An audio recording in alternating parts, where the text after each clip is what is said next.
Hey guys, welcome to Lab 4, Part 2, Virtual Edition.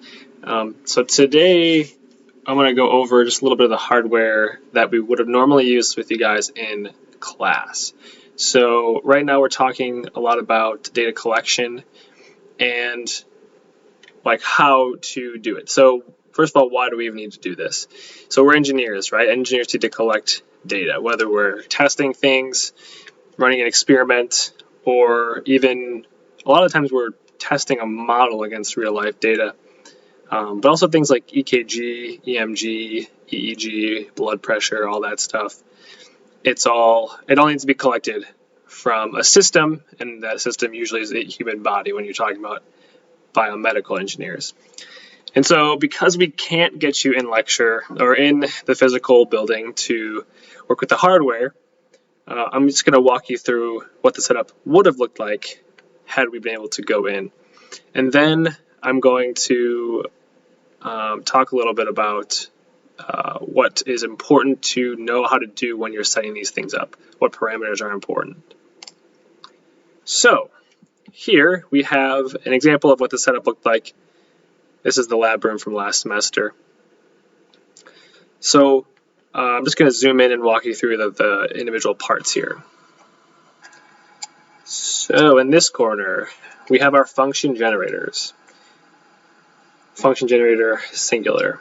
It does exactly what it sounds like. It generates a function.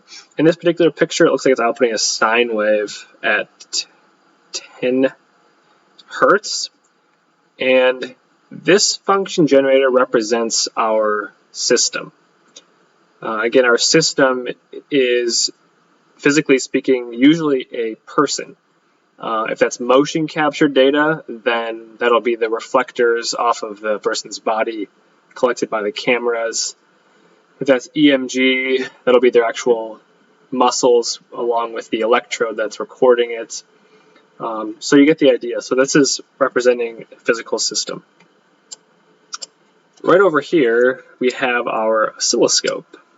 If you've never used one before, they're actually really useful. They're not really typically used long-term data collection. I mean, you wouldn't probably have one permanently stationed here, but we are using them purely to see the signal in real time. So you can see here the sine wave that it's outputting. Now, the oscilloscopes are not collecting any data. This one I think can collect data, but it's not right now. It's purely for viewing, and it's really important to do this, first of all, to know that our function generator is outputting what we want it to, but also for things like amplitudes. What does the amplitude of our signal look like? And sometimes you can also get a little bit of an idea of how much noise is in your signal, so you can kind of get rid of noise before you actually collect it. And then moving on here this is the most, maybe not most important part, but the part we're going to be talking about. This is our analog to digital converter. So this one in particular is the National Instruments USB DAC 6008. So you can see with the red and white wires, they are coming from, if I zoom out and scoot over, they're coming all the way from the function generator. The cord is being split right here in the lower left by the red cable. It's just being split and also being displayed to the oscilloscope, so you can see both at the same time. But we got our analog signal coming in. It happens, or it goes into this box. That's where it's converted from analog, and then it comes out this black cord to digital. So this is what I'm going to be focusing on right now.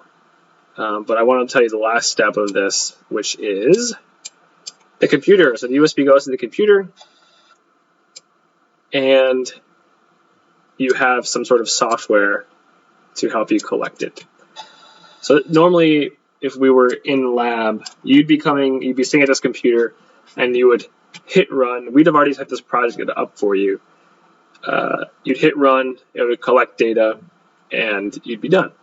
So, I mean, you're not missing a ton here, but I want to point one thing out here. So we're actually using C code to collect data, and we're using C code inside Visual Studio. So you don't need to do it that way. Typically, we've been telling you C code is good for data processing, which it is. It's not the most elegant or user-friendly to do data collection with, but we're using it kind of for consistency's sake. What you typically use, especially in research, and I use this exact DAC in my lab. What I use is LabVIEW. So LabVIEW is also a software made by National Instruments. You guys might be familiar with it. LabVIEW looks very different than this. If you don't have experience with LabVIEW, you'll take my word for it. I don't want to pull it up here because it takes about 10 years to open, but it's very different. But I just want to point out to you that this is the software that we're using to collect this data is not the software you have to use. There's a lot of ways to collect the data. Okay, but back to this guy.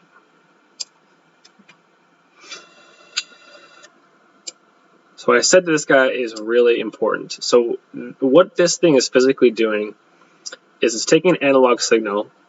It's sampling it in time, and then it's quantizing it, the amplitudes. So those are two steps that are really important, and we will be going over more of that. I don't know if I'll do it in this video or if I'll do like a live demo with a 3D demo we have.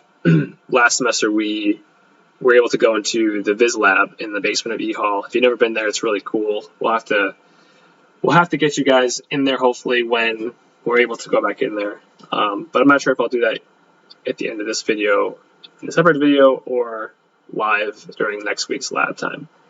But this thing accomplishes sampling and quantization. And sampling in time means that you choose a sampling rate with these things. So for example, we generated our sine waves at various frequencies. So let's just say 200 hertz. That means 200 times per second this thing takes a sample of data. So if it's a sine wave, it just grabs that data point, and then, however, it can't record infinite amplitudes, so we have to have some sort of resolution on that. So that's called quantization. And the way we determine how fine our resolution is, or how the smaller difference we can detect between amplitudes, is called the number of bits. So if you have more bits, that means you have smaller resolution. Resolution is one of those weird words because we call like computer screens, for example, that look really good. We call them high resolution. That's because they have a high number of pixels. And same thing with this data collection thing. If it's a high resolution, that means there's a high number of bits. But actually, the resolution in our case, we would refer to the number that represents resolution would be like the difference between any two consecutive values. So if we can only detect amplitude of 1 and 2, our resolution would be 1, the difference between those two. If we could detect an amplitude of 1 and then 1.01, our resolution is 0.01. It's the difference between two levels that we can detect. So high resolution means smaller number. Kind of confusing there. So I think that's all I have to say with this video. That's kind of what our setup is going to look like in class. Again, we have more to discuss with aliasing. Aliasing is, we're going to see that hopefully in the data we collect later. But just to touch on aliasing really quick, in general what it is, it's when you sample too slowly, first of all, and some high frequencies in your signal get changed, and they appear in your collected data as lower frequencies. And there's a good visualization that I'll show you guys. Possibly I'll post another video, or maybe we'll do it live. But it messes up your signal. So basically, if you